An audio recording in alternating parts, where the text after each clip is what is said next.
सोहळा एक एक करून आता गणपती बाप्पा जे आहे ते विसर्जनासाठी या ठिकाणाहून निघणार आहेत। एकाच मार्गानं या सगळ्या मिरवणुका ज्या आहेत त्या गिरगाव चौपाटीवर पोहोचतील।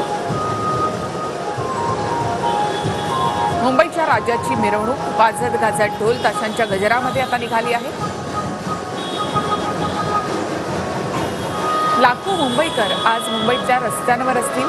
नेहमीच गजबजलेली मुंबई मात्र आज बाप्पाला निरोप देण्यासाठी मात्र एका अनोख्या ढंगामध्ये या ठिकाणी पाहायला मिळणार आहे।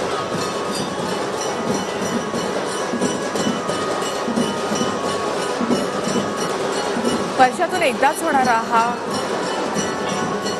गणेशोत्सव मात्र संपूर्ण चैतन्यानं भारावलेलं असं वातावरण संपूर्ण वर्षभरामध्ये गणेश भक्तांना ऊर्जा देत असतो।